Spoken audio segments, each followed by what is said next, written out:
Okay, getting started on this Monogram 29 Ford kit for Old Tom's Appreciation build. And basically what I've done is went through all the instructions and kind of chose what I wanted to build. So it's kind of a combination of the convertible, and I like these wheels from the Roadster, so I'm going to combine those.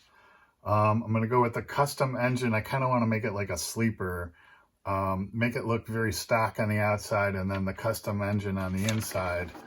So I went through, marked everything, you know, which ones I'm going to do. You know, even though I'm going with the custom engine, I don't like the tailpipe coming out of the side, so I'm going to see if I can, you know, use that and switch them or whatever I need to do there. And so I'm going to go with the Roadster wheels because I like those hubcaps. I think that's cool. And then for a while I thought maybe go with the custom interior, and I may still, we'll see. And then do that, you know, insert, so to speak, in the body color. So we'll cross that bridge when we come to it. But I'm going to do like the interior white, and then the outside, maybe a metallic ruby red. We'll see. Yeah, so here I marked, you know, the white on the inside, and then whatever I just said body color, you know, because I haven't made up my mind yet, but marked everything what color it is. And then marked which decals I'm going to use. And again, trying to keep it stock, so I'm not doing any of the flames or any of that stuff. So I've got this assembly here, the stuff for that, and then this assembly here and the stuff for that. So I'll assemble those, paint those.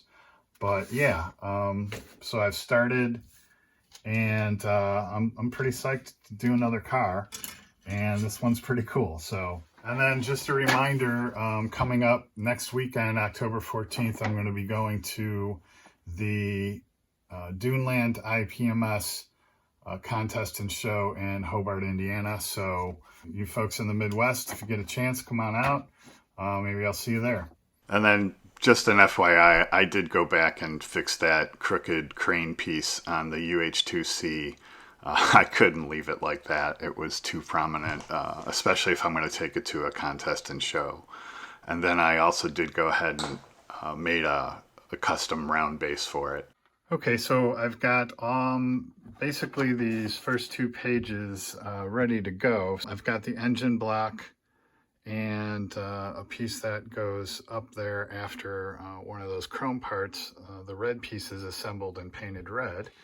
I've got the transmission and the side pipe painted steel. These two are flat black and these two are chrome black. So now I'll just wait for all that to dry and then assemble that, and I should have that engine when I'm done.